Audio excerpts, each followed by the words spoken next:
show, foi uma bênção, mas saiu, amém? O Espírito Santo ele se move em nossas vidas por misericórdia, por graça.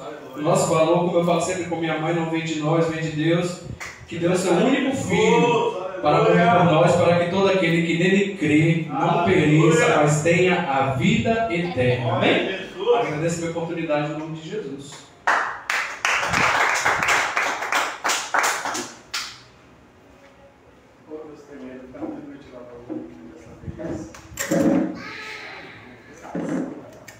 Amém, graças a Deus, a paz do Senhor para a igreja. Amém. Queridos, vamos orar nessa noite, né? Apresentando as pessoas que têm contribuído para o ministério, que têm contribuído para essa obra, pelas ofertas que são dadas aqui e também aproveitando já pela própria mensagem que já está chegando aí para nós nesse momento. Amém. Glória a Deus. Deus, Criador do céu e da terra, Senhor que domina sobre tudo e sobre todos, o Senhor que conhece todas as coisas, conhece todas as pessoas, o Senhor que conhece o passado, o presente e o que há de vir. Aleluia, glória, princípio e fim. Nós, pequenos seres que o Senhor criou, nos unimos aqui nessa noite, no nome de Jesus Cristo, não no nosso próprio nome, pela sua vontade, não pela nossa própria.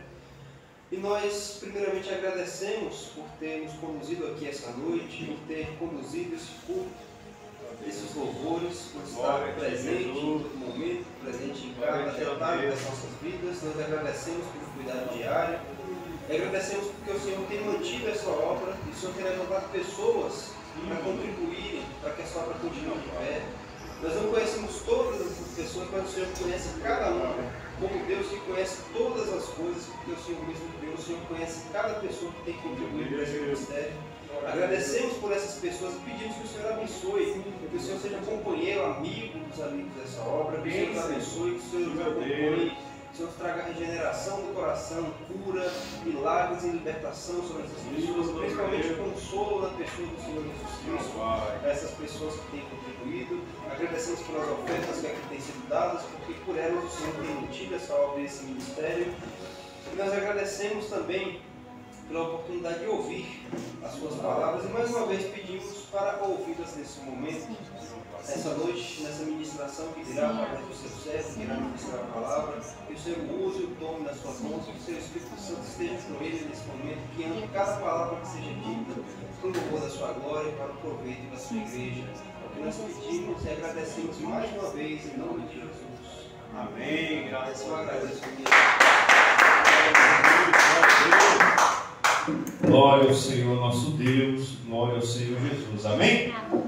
A paz do Senhor Jesus, mais uma vez. Glória a Deus. A todos, louvado seja o nome do Senhor. Estamos também ao vivo no Facebook. Depois eu vou jogar essa live, se Deus quiser, no YouTube. Fica na live, ouça a palavra de Deus, porque quem é de Deus, escuta as palavras de Deus. E é sobre ouvir as palavras de Jesus que nós falaremos hoje, dando continuidade às exposições que nós estamos fazendo aqui. Eu estava observando a visita que tivemos aqui do pastor que nos visitou no ano passado, foi no Natal, próximo ao Natal. E nós estávamos na exposição de Mateus capítulo 6. Ou seja, nós já estamos no mês 4 e estamos hoje iniciando Mateus capítulo 17. Apenas 11 capítulos em 4 meses. Isso porque temos 3 cultos. São 4 cultos por semana. Um é ensino da palavra. Pelo menos 3 cultos por semana nós estamos nessas exposições. 3 dos 4. Estamos expondo os evangelhos de Jesus Cristo. E hoje nós vamos introduzir Mateus capítulo 17. Para a glória do nosso amado e Salvador Jesus Cristo. A transfiguração, Mateus capítulo 17. Nós falamos em mudarmos a nossa linguagem para nova atualizada, não, mais do que nova atualizada, NTDH, nova tradução na linguagem de hoje. Mas até lá vamos usar essa ARC mesmo, que é revista e corrigida. 6 dias depois, tomou Jesus consigo a Pedro e a Tiago e a João, seu irmão, Então, Jesus tomou consigo Pedro, Tiago e João, que eram irmãos. Tiago e João eram irmãos. E além dos dois irmãos, Tiago e João, Jesus levou Pedro. Não é que Pedro, Tiago e João eram irmãos. Por essas e outras, precisamos mudar o NTLH. Não eram 3 irmãos, eram 2 irmãos. Os 2 irmãos eram Tiago e João, e Pedro era mais um dos que foi chamado. E os conduziu, Jesus os conduziu em particular a um alto monte, e transfigurou-se diante deles, e o seu rosto resplandeceu como o sol, os seus vestidos se tornaram brancos como a luz, e eis que lhes apareceram Moisés e Elias falando com ele. E Pedro, tomando a palavra, disse a Jesus: bom é estarmos aqui. O restante ali eu até cantou, não foi? Bom é estarmos aqui, louvando a Deus. Quem compôs estava plagiando Pedro aqui. Bom é estarmos aqui. Se queres, façamos aqui 3 tabernáculos, ou 3 cabanas, eu acredito que foi até isso que Pedro disse. Tabernáculo traz um outro sentido. Um para ti, um para Moisés e um para Elias. E estando ele ainda a falar, eis que uma nuvem luminosa os cobriu, e da nuvem saiu uma voz que dizia: este é o meu amado filho, eu em quem me comprazo, escutai-o. Presta atenção em nome de Jesus. Calebinho, em nome de Jesus, presta atenção, que aqui é muito importante. No momento da leitura da palavra de Deus, não pode ter nenhum tipo de conversa paralela, porque a única palavra que verdadeiramente importa no universo é de Deus, é de mais ninguém, absolutamente ninguém. Então, no momento da leitura da palavra de Deus, nós devemos ter um dobrado atenção do que nós temos sempre. No momento da leitura, principalmente. Eu lembro que muitas pessoas estavam para entrar na igreja, mas via, minha mãe é uma dessas. Quando ela ia para a igreja, ela percebia na porta que estava sendo lida a palavra de Deus, ela não entrava até a palavra ser terminada de ser lida, para que ela não atrapalhasse ninguém dentro da igreja, em sinal de reverência à leitura, respeito à leitura da palavra de Deus, e principalmente conversa paralela. Então presta atenção. E estando ele ainda a falar, Pedro ainda estava falando, e eis que uma nuvem luminosa os cobriu Jesus, Moisés e Elias. E da nuvem saiu uma voz que dizia: este é o meu filho, em quem eu tenho prazer, escutai-o. E os discípulos, ouvindo isto, caíram sobre os seus rostos e tiveram grande medo.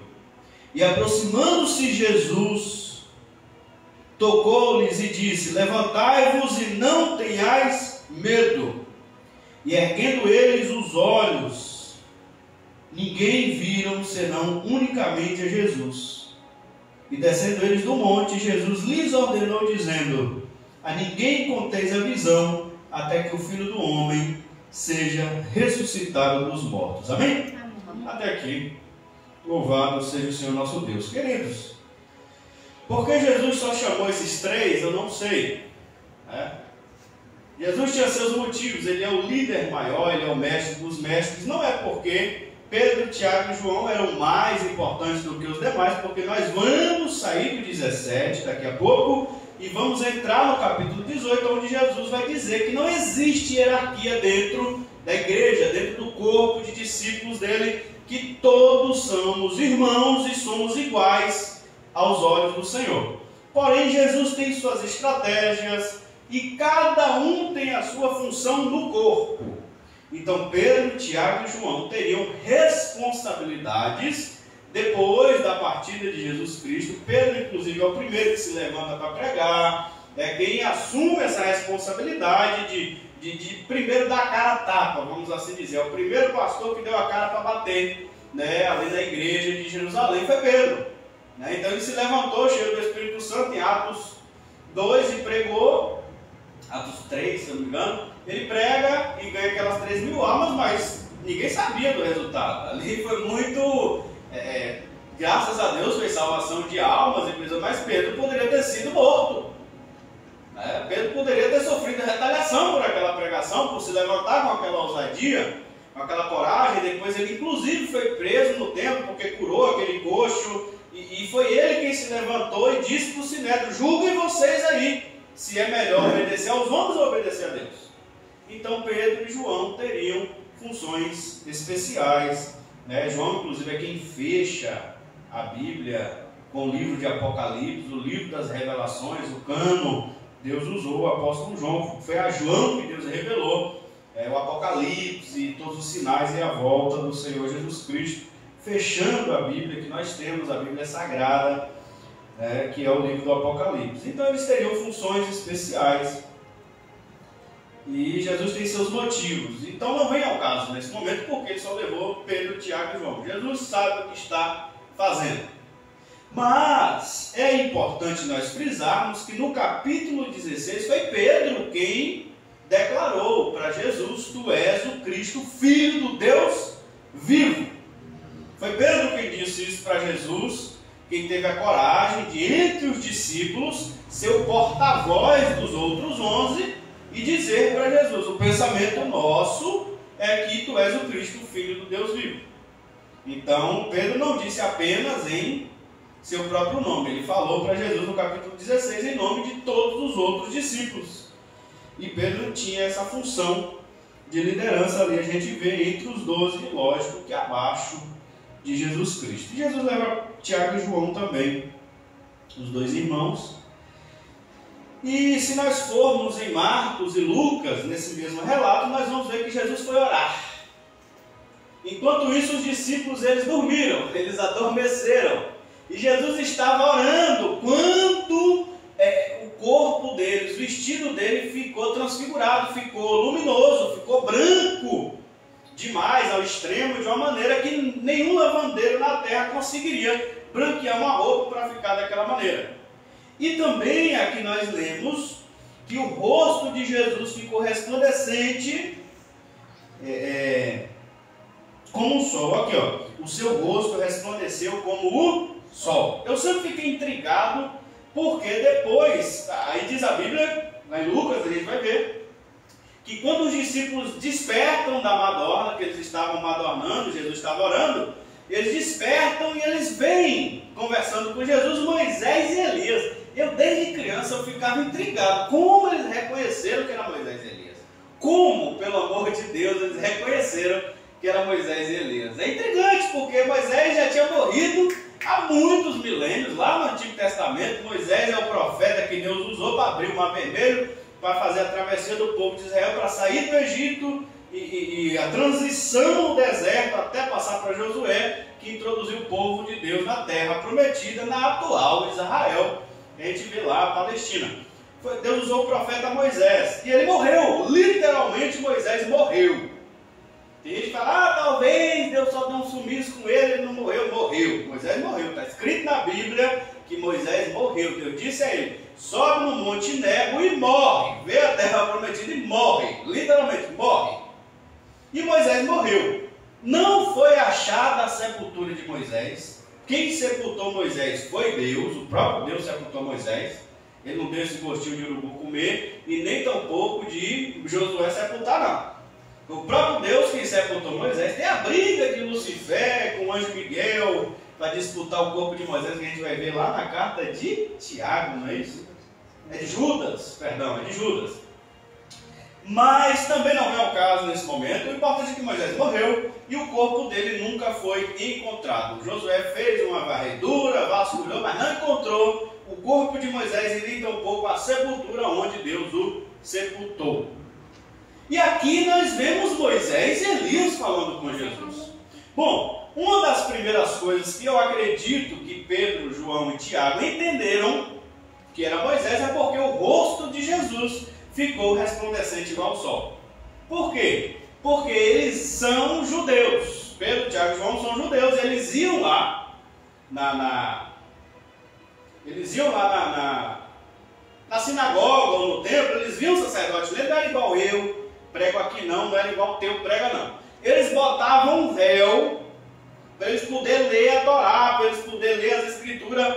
Os rabinos, os sacerdotes, eles usavam um véu no rosto.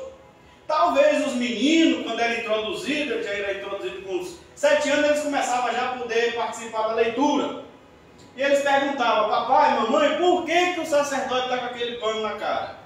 Por que o sacerdote tem que botar aquele negócio para ficar lendo? O que é isso, mamãe? O que é isso, papai? Criança é curiosa. E aí os pais já respondiam, meu filho, calma aí que eu te explico quando a gente sair daqui. Calma, vamos ouvir a palavra. Lembra que eu falei da reverência? Os pais falavam, calma, meu filho, quando a gente sair daqui, guarda suas perguntinhas certinho que eu vou responder em casa. Se acalma. E aí o sacerdote lia com o lenço no rosto. E os pais depois explicavam que aquilo era um sinal para que todo Israel soubesse que Deus havia falado com Moisés. Moisés, quando desceu do monte com as tábuas, que é os 10 mandamentos, a Bíblia diz que ele precisou colocar um véu no rosto, um pano no rosto, porque o rosto dele resplandecia como o sol e ninguém conseguia olhar para o face de Moisés, porque estava resplandecente. Então aqui já é um primeiro sinal, quando o rosto de Cristo resplandece, eles veem esse homem, além de Elias, do lado de Jesus, deduz, pode ser Moisés. Pode ser Moisés. Então é um dos sinais que eu acredito que eles possam ter deduzido que era Moisés. E Elias? Elias é pela roupa. Elias era conhecido já pela roupa. No Antigo Testamento e no Novo Testamento nós temos João Batista, que é o tema da próxima pregação que Deus vai fazer, porque vai ser citado aqui João nos próximos versículos. E o que identifica Elias, identifica João Batista é uma roupa. Eles se vestiam com pelos de camelo.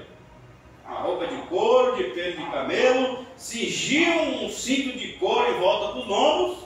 Então era uma vestimenta, diz a Bíblia que lá no Antigo Testamento, quando um rei envia soldados para perguntar, um rei idólatra, ele era de Israel, mas ele se tornou idólatra, ele idolatrava um ídolo chamado Baal, uma imagem de escultura qualquer. E ele não adorava o Deus vivo. E Elias era um profeta do Deus vivo, do Deus de Israel, o Deus que não pode ser representado por nenhuma imagem de escultura.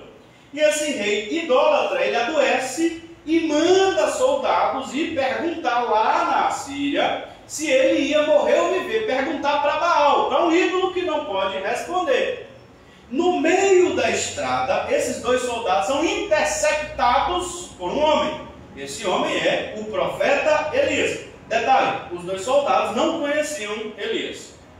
E possivelmente o rei também não conhecia. Mas ele conhecia pelos relatos do pai dele. Esse homem que eu estou citando é filho do Acabe, é filho de Jezabel. E Elias já tinha fugido nesse período. Então possivelmente o filho se viu. Elias foi quando era muito pequeno. E o que ficava marcante mesmo era a indumentária. A roupa de Elias ficou marcada. Ele era identificado pela roupa dele. E aí, quando os soldados, Elias atravessa no meio do caminho do soldado e diz, vai avisar para o homem que mandou vocês perguntar o ídolo lá, se não existe Deus em Israel. Porque no meio de Israel tem Deus. E Deus pode falar para ele, manda dizer para ele, que da cama que ele subiu ele não vai descer, ele vai morrer. A doença dele é para a morte, ele vai morrer. Pode voltar e falar com ele. E os 2 soldados voltaram do meio do caminho, não foram, não seguiram. Porque realmente eles também entenderam ali que o profeta ele era peso pesado no meio dos profetas. Eles não eram qualquer profeta, era dos pesos pesados. Os 2 soldados voltaram. Existia já a história dos 100 homens que foram consumidos, que era doido de meter a cara com Elias. E aí, eles voltam e falam com o rei, rei, um homem atravessou no meio do caminho. O rei pergunta, por que vocês não foram para lá, para a Síria, para conversar com o voltaram tão rápido? Aí ele vai e fala, não rei, é porque um homem apareceu no caminho e falou para nós que a gente não precisava ir, mandou perguntar para o senhor, inclusive, se não tem Deus em Israel, que o senhor estava consultando um ídolo lá não sei aonde, e disse também que o senhor vai morrer. É simples assim. Ele falou que o senhor vai morrer. E o rei vai e pergunta, e como é que esse homem era? Já vai de cara. Era um homem que estava vestido assim, cingido assim, o rei sabe, já sei, é o profeta Elias. Então o cara já assinou o testado de óbito, já sabia que era caixão e vela preta, como diz o ditado. Acabou, porque a palavra do homem era batata. Então, na cabeça do judeu, ver a pessoa de Elias, aquela roupa, eles já conheciam João Batista. Pedro, Tiago e João já conheciam João Batista, então não era João. Então, um homem diferente, com a mesma roupa que João costumava vestir, ele já entendeu, aquele ali é Elias. E o outro do lado, bom, como Jesus resplandece o rosto, possivelmente pode ser Moisés. Porém, existe outro modo que eles podem ter entendido, que é Jesus orando. Jesus estava orando, então Jesus estava conversando, porque orar é conversar com Deus, é dialogar. E eles viram que Jesus estava orando. Nisso, diz a Bíblia, que Moisés e Elias desceram para conversar com Jesus acerca da morte e ressurreição de Jesus que havia de acontecer em Jerusalém. Está lá em Lucas, no mesmo registro aqui, lá em Lucas, nós vamos encontrar isso, né? Que eles estavam falando sobre a morte e ressurreição de Jesus que deveria acontecer em Jerusalém. E talvez nesse diálogo, Jesus fala com Elias, não, Elias, é assim assado. E Jesus fala, pois é, Moisés, é isso mesmo e tal. Então eles falam, ai, Moisés e Elias, entendi aqui agora, porque Jesus estava conversando com eles. Então Jesus pode ter citado o nome deles, ou Elias citou o nome de Moisés, alguma coisa aconteceu ali e eles conseguiram identificar. É Moisés. Pedro ficou abismado porque ali está diante deles, principalmente que Pedro, Tiago e João, está ali o herói dos heróis deles, que é Jesus, o Filho de Deus, e o herói da infância, os heróis da infância deles, que era justamente Moisés e Elias. Pedro não teve outra atitude a não ser ficar bestificado, extasiado, ficar fora de si. É isso que a Bíblia vai dizer, ele ficou como fora de si, ele ficou completamente, né? Porque ele está diante dos grandes nomes que ele ouve desde a infância e principalmente diante do Filho de Deus, Todo-Poderoso, que ele já havia declarado. Nisso ele vai dizer, né, nessa euforia dele, para construir 3 tendas, uma para Jesus, uma para Moisés e uma para Elias. Você vê que Pedro, ele está tão empolgado que ele não fala nada dele, mas Tiago e João, porque eles ali eram uns pormenores, eles não tinham nenhuma significância, eles iam fazer as tendas dos homens, porque ali sim eram pessoas importantes e tal. Eu não sei nem porquê, eu já vi alguém interpretar isso aqui e dizer que Pedro, ele toma a palavra de Jesus, ele entra na frente da liderança e ppp, umas coisas meio estranhas, eu já ouvi, mas não tem nada a ver isso não. Já vi uma interpretação muito boa também, sobre aqui Moisés e Elias estarem representando a igreja que será ressuscitada na pessoa de Moisés, porque Moisés morreu, né? Então Moisés está simbolizando aqui a igreja de Cristo que será ressuscitada por Jesus naquele grande dia, e Elias simbolizando a igreja de Cristo que será arrebatada, porque Elias não provou a morte, conforme nós lemos no relato da Bíblia. Elias ele foi arrebatado para os céus numa carruagem de fogo. Então a igreja que será ressuscitada é a igreja que será arrebatada. Então nós encontramos aqui também a figura simbólica de forma alegórica, é óbvio, mas é uma interpretação muito boa e legal que eu acho desse texto também. Mas o que mais me chama a atenção é a ordem que Deus dá. O Pai, ele desce em forma dessa nuvem luminosa que cobre Jesus e os discípulos, e a voz do céu é ouvida. Este é o meu Filho amado, em quem eu tenho prazer, a ele escutai, a ele ouvi. Esse verbo ouvir, esse verbo escutai no grego, quer dizer akouon.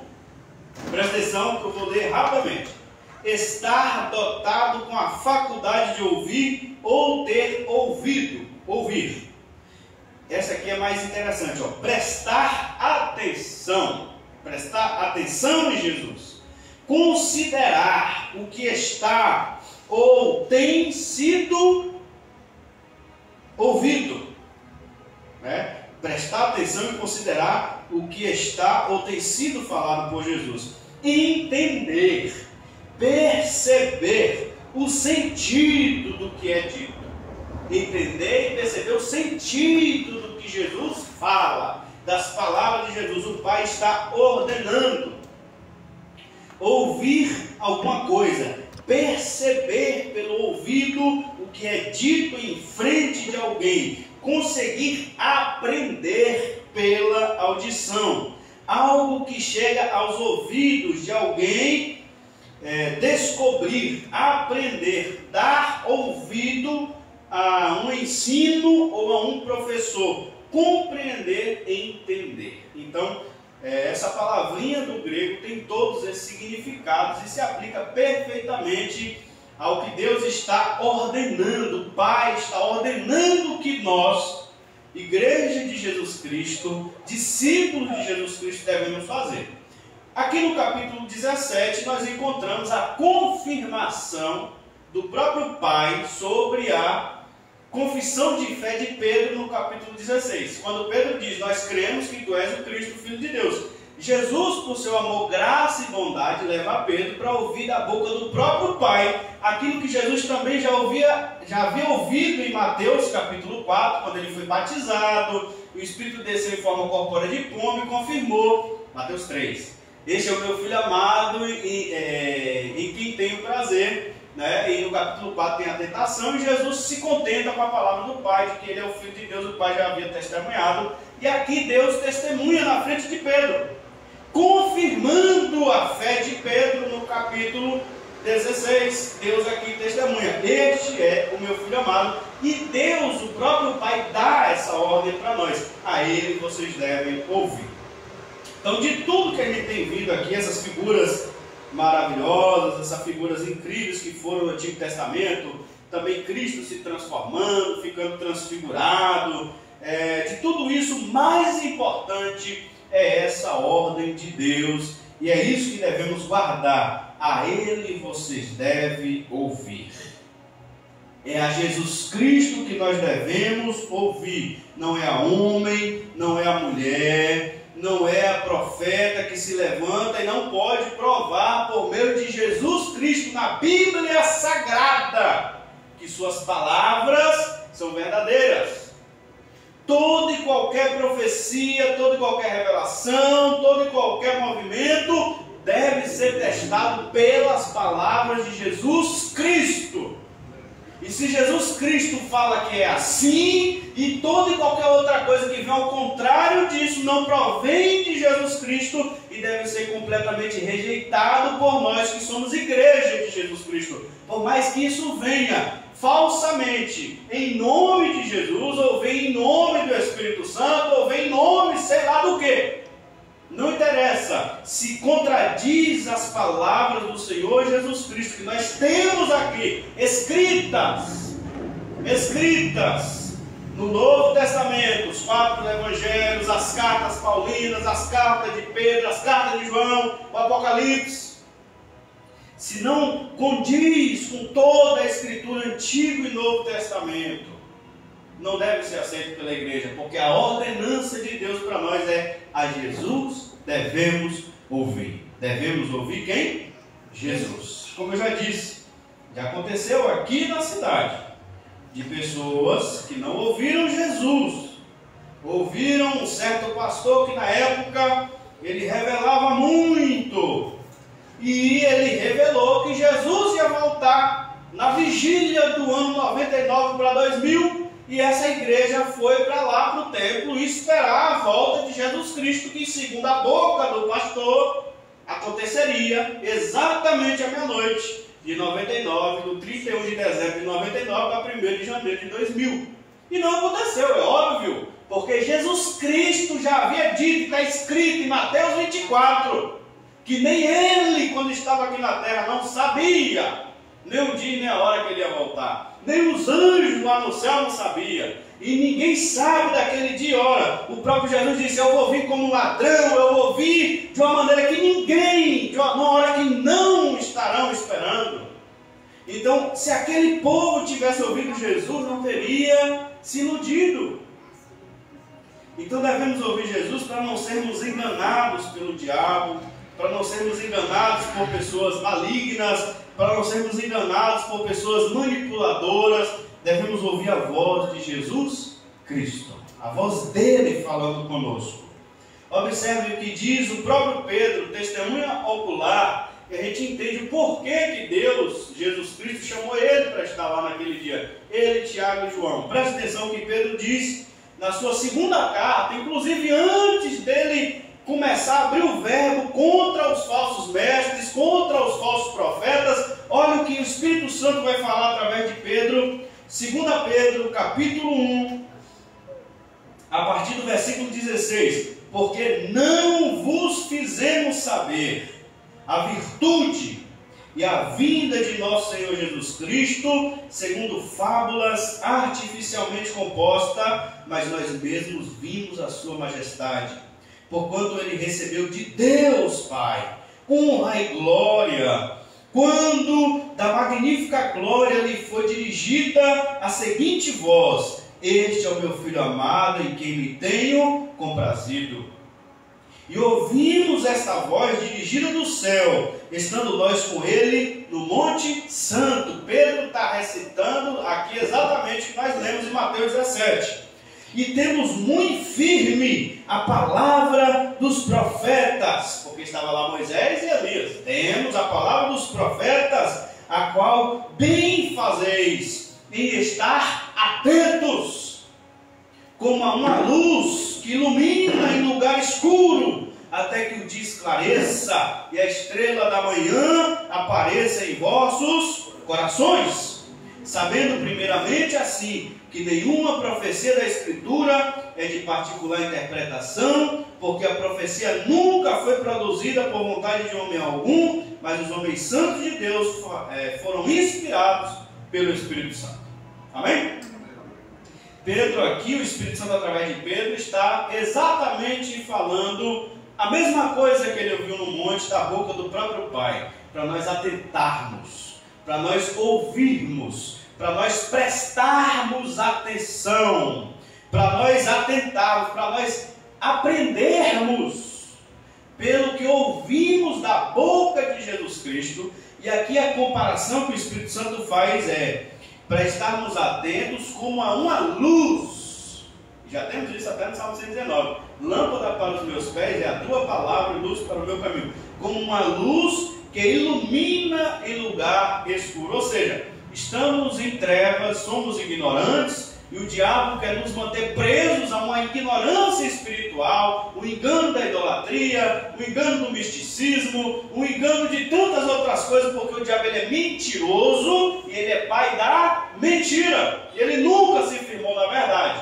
Então tudo que é mentira, tudo que é engano, é nebuloso, é denso, é escuro. E não é verdade, porque não é claro, não é iluminado, não está transparente, não há transparência. E a arte dele é enganar. E aqui está dizendo, é a palavra de Deus, é a palavra de Jesus que nós devemos nos atentar como uma luz que ilumina. Então tudo que vem devemos jogar a palavra de Deus, ou jogar na palavra de Deus para iluminar. E a palavra de Deus vai mostrar se essa doutrina é verdadeira, se esse espírito que está surgindo é verdadeiro, se esse movimento que está vindo provém de Deus, se isso que está vindo provém de Jesus mesmo ou não. Uma coisa que eu estou observando, esse negócio de os céus te atendem, o céu. Não, nós não clamamos ao céu, nós clamamos ao Pai. Jesus não manda nós orar para os céus, o céu não. Pelo contrário, no Antigo Testamento, Deus é contra aqueles que se dobravam aos exércitos dos céus. Sol, lua, estrelas, os céus, os exércitos dos céus, essas coisas. Nós oramos ao Deus, que é o dono dos céus. Nós rogamos a Ele, nós entramos na presença do Pai e pedimos ao Pai, em nome de Jesus. É o Pai que nos responde. Jesus não disse que é os céus que vai responder a gente. Jesus disse que é o Pai que está nos céus é que vai nos responder. É o Pai que responde. Então, todo movimento esquisito, estranho e que vem assim camufladinho, bonitinho, a gente deve provar pela palavra de Jesus. Jesus fala é o quê? Jesus diz aqui é o quê?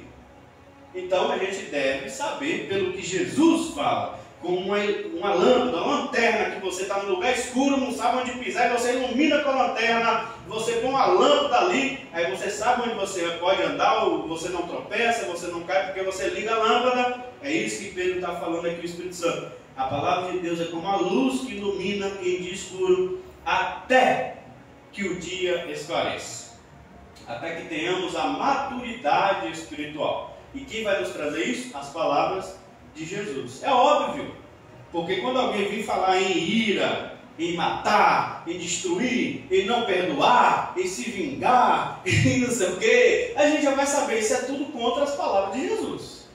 Se eu já sei que Jesus fala, amai até vossos inimigos, como é que eu vou aceitar alguém me dizer que eu devo me vingar mesmo, eu devo ir para cima mesmo, e matar e pintar o céu? Eu não posso. Não posso, porque Jesus fala para eu perdoar, Jesus fala para eu amar, Jesus fala para eu abraçar, então é o contrário. É o negócio várias teologias foram derrubadas por terra, que se provaram maléficas para a igreja, como a teologia da prosperidade, a famosa teologia da prosperidade. Por quê? Jesus nunca veio prometer bens materiais para nós. Ele nunca fez um milagre de enriquecer ninguém. Pelo contrário, ele queria empobrecer um cara em Mateus 19. Nós não vamos passar por lá. Ele queria tornar um rico pobre, mas nunca tornou nenhum pobre rico. Na Bíblia nunca fez um milagre desse na vida de ninguém. Ele faz na vida real, óbvio, a gente sabe que não vem nem do norte nem do sul, como diz o Salmo, a elevação e o abatimento. É de Deus é quem vem o elevar e o abater. E é Ele quem se abaixa para ver a terra, é Ele que se abaixa para ver a terra, e é Ele que do pó levanta o pequeno e do monturo ergue o necessitado. É Deus que faz isso. A pessoa diz, eu fui lá, eu fiz, eu trabalhei, eu aconteci. Que nada, se Deus quisesse que a pessoa morresse, ela morria e o trabalho dela não ia para lugar nenhum. Ou depois que ela conseguisse, ela morria. Deus fazia um trabalho de Deus, a pessoa caía morta. No dia que ela conseguisse tudo, ela morresse. E aí? E assim... É isso que Jesus fala. Então o homem é muito arrogante. É óbvio que é Deus quem dá tudo para todo mundo. É Deus quem dá. Inclusive a retenção também é Deus que faz. É Deus quem dá, é Deus quem não dá. É Deus que faz as duas coisas. Então Jesus ele nos ensina exatamente o contrário, a vivermos com contentamento, que a nossa alegria esteja nele. Se enricarmos, se tudo der certo para nós, amém. A gente continua fazendo isso e vamos trabalhar de enriquecer em boas obras. Jesus não proíbe nós de enricar, e nem, mas pelo contrário, ele retém a nossa avareza, ele trabalha contra a nossa avareza, ele recomenda que em primeiro lugar nós busquemos o reino de Deus e a sua justiça. E se buscando o reino, rapaz, ótimo, buscando o reino de Deus e a sua justiça, Deus nos enrica, Deus nos dá prosperidade, que possamos ser generosos com o nosso próximo, que possamos aprender com Jesus e fazermos muito mais caridade, que possamos abraçar e ajudar as pessoas que precisam. Quanto mais Deus nos dá, mais possamos contribuir e colaborar para o enriquecimento da obra do Senhor e de pessoas que precisam de nós, que hoje, infelizmente, eu mesmo não posso ajudar. Se eu pudesse, ajudava em muitas situações, em muitas coisas. Como recentemente nós perdemos uma tia, porque ela precisava de uma cirurgia quando foi diagnosticada, depressa, tivesse 30 mil reais, que é pouco, talvez para quem tem muito dinheiro é pouco, é irrisório, mas infelizmente não tem o bom coração de Jesus para fazer, E se eu tivesse, eu faria. É para isso, se a gente enricar, é para esse tipo de coisa. Então se eu ganho, vamos dizer, eu tenho um rendimento aí mensal de coisas que Deus me der daqui para frente, sei lá, Deus pode tudo, Ele pode. E eu vou ter um rendimento de 100 mil por mês, meu Deus, uma cirurgia de 30, uma cirurgia de 40 que alguém aparecer, em nome de Jesus eu vou falar, agora vai, qual hospital vai ser, onde vai, coloca lá e faz. Coloca lá e faz. A criança que tem uma necessidade especial, aquele ator que veio, o Johnny Depp, que comprou não sei quantos aparelhos auditivos e distribuiu aí no Brasil com a turma de gente que estava esperando no público, e talvez pudesse demorar anos para chegar, eram crianças, e ele comprou não sei dizer a quantidade, mas foi bem grande, para muitas pessoas. Isso é um exemplo de que um rico em Cristo deve fazer. Não estou dizendo que ele está em Cristo, mas é uma atitude que todo rico em Cristo deveria fazer. E se tem um homem na Bíblia que ele possa ter se inspirado para fazer, é Jesus. Não tem outro, é Jesus. Então, que possamos Então a teologia da prosperidade foi desmentida por causa disso, porque Jesus nunca veio incitar ninguém a buscar prosperidade, enriquecimento, nada disso. Mas buscarmos a satisfação e a alegria no amor, na paz, na comunhão. E se isso for aumentando e dinheiro, essas coisas, que isso venha fortalecer isso, esses vínculos de amor, de fraternidade, de paz, de união, de alegria.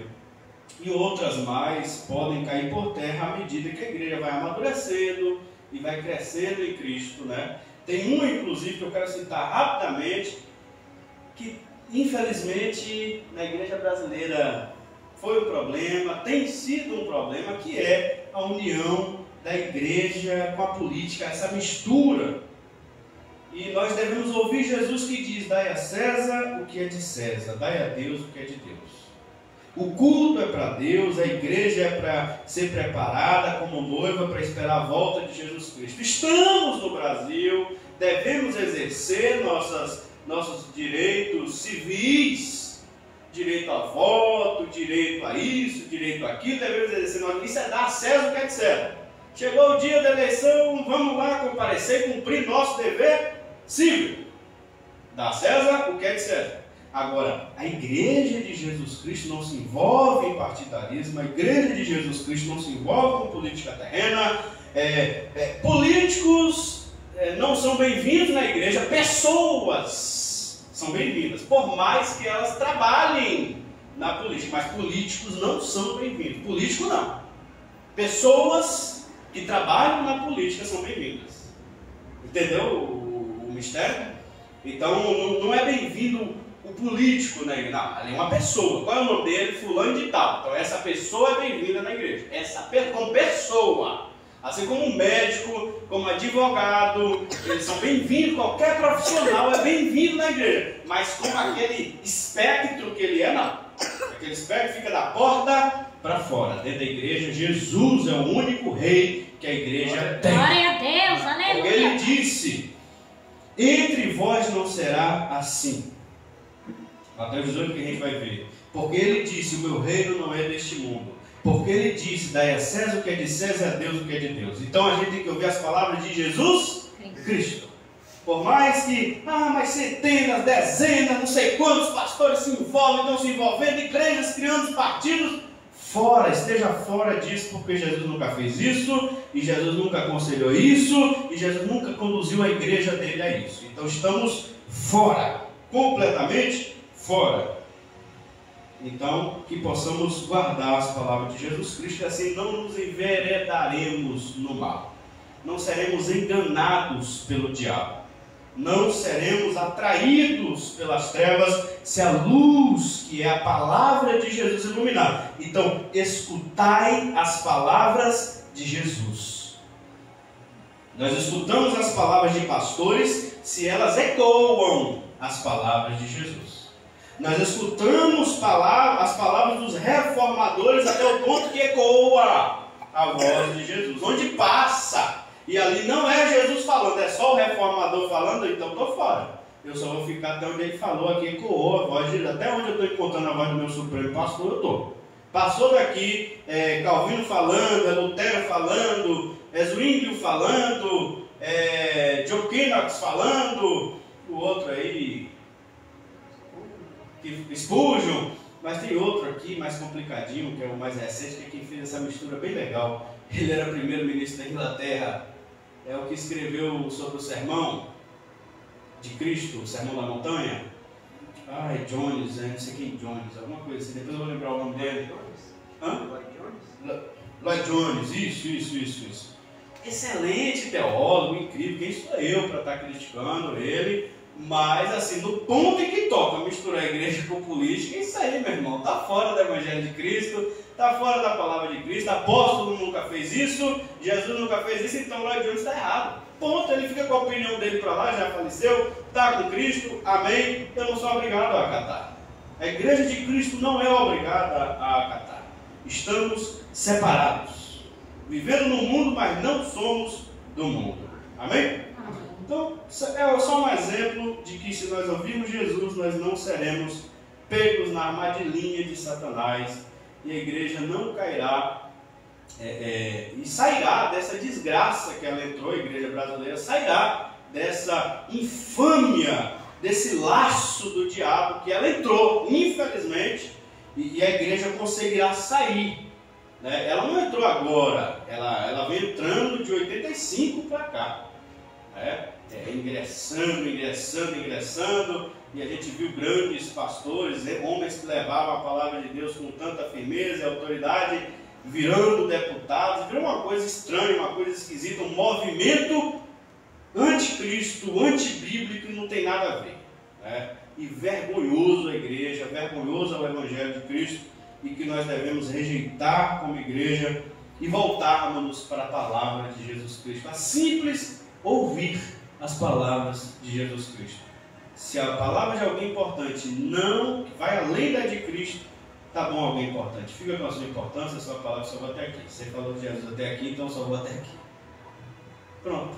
É para que a nossa cabeça não seja feita, para que a nossa mente seja verdadeiramente a mente de Cristo, a gente tem que ouvir só a palavra de Cristo. A ordem do Pai, a Ele vocês devem ouvir, a Ele vocês devem escutar. Esse Ele é Jesus, só Jesus. As palavras dele estão aqui, que a gente pode ler e buscar a interpretação mais correta, né? Aqui. Fica de pé nesse momento. Eu sei que muitas das vezes nós preferimos e queremos, falando de algo mais pessoal, peculiar, ouvir nosso próprio coração, ouvir nossas próprias vontades, e Deus vai dizer: ouve a palavra de Jesus. Às vezes a palavra de Jesus vai contra a nossa vontade, vai contra o nosso desejo, mas se nós ouvirmos a palavra de Jesus, a gente vai se dar bem. Então a gente deve ouvir sempre a palavra de Jesus. Bondoso Deus, ó Pai Santo e Soberano, o Senhor que falou, ó Pai, ecoou a Tua voz através daquela nuvem, naquele monte santo, como diz o apóstolo Pedro, o monte da transfiguração. O Senhor ordenou a eles, e essa mesma ordem toca a nós quando o Espírito Santo, através de Pedro, que estava lá como testemunho ocular, para passar para nós hoje, que assim como ele ouviu, nós também devemos ouvir a voz de Jesus Cristo, aprender a viver pela voz de Jesus Cristo, pelas palavras de Jesus Cristo, que toda a nossa filosofia, todo o nosso pensamento seja forjado e iluminado pelas palavras do Senhor Jesus Cristo, ó Pai. Só assim, meu Deus, nós viveremos, Senhor, em clareza. Só assim, Senhor, nós não tropeçaremos nas trevas do nosso entendimento, na nossa ignorância pessoal, até, Senhor, que possamos alcançar uma certa maturidade espiritual para entendermos ao Senhor Jesus Cristo de acordo com o que temos aqui, que são as palavras do Senhor Jesus Cristo escrita, a forma do Senhor pensar, a forma do Senhor olhar, a forma do Senhor falar, a forma que o Senhor deseja que vivamos. Deus nos dê essa graça, por Tua bondade e misericórdia. Perdoa-nos, ó Senhor, porque sim, Senhor, muitas vezes, não só eu, mas eu creio que os irmãos também aqui presentes, ó Pai amado, já paramos de ouvir a voz de Jesus em algum momento, já deixamos, às vezes, até a nossa voz falar mais alto, nosso coração falar mais alto, e nós desobedecemos a Tua ordem, ó Pai, nós desobedecemos a voz do Senhor Jesus. Senhor, em muitos momentos nós falhamos assim, e humildemente eu peço que o Senhor bondoso Deus queira nos perdoar, ó Pai. Assim como eu peço, perdoa, Senhor, cada coração sincero que pede perdão ao Senhor nesse momento, e por Tua bondade e graça eu peço, em nome de Jesus, Senhor, venha nos conceder graça, ó Pai amado, para vivermos, ó Deus, ouvindo a voz de Jesus Cristo e seguindo as pisadas de Jesus Cristo em obediência a esse mandamento e essa ordem que o Senhor dá, Pai, que devemos ouvir a Jesus Cristo. No Monte Horebe, o Senhor deu os 10 mandamentos para que aquele povo ouvisse. No Monte Santo da Transfiguração, o Senhor diz que é Jesus Cristo a lei, é Jesus Cristo a palavra que devemos ouvir, ó Pai. E nós te agradecemos por Jesus, te bendizemos, ó Pai amado, em nome de Jesus. Amém. Graças a Deus. Faz assim com sua mão. Que a graça de nosso Senhor e Salvador Jesus Cristo, Assim seja. o grande amor de Deus, nosso eterno Pai, Assim seja. a comunhão e consolação do Espírito Santo de Deus seja conosco, seja com todo o corpo do Senhor Jesus espalhado sobre toda a face da terra. E nós dizemos: Amém. que o Senhor te abençoe e te guarde, Amém. que o Senhor faça resplandecer a luz do seu rosto sobre ti, que Amém. o Senhor tenha misericórdia de ti, Amém. que o Senhor sobre ti levante o seu rosto e te dê a paz. Amém? As palmas loucas do Senhor Jesus Cristo. Nosso culto está encerrado em nome de Jesus.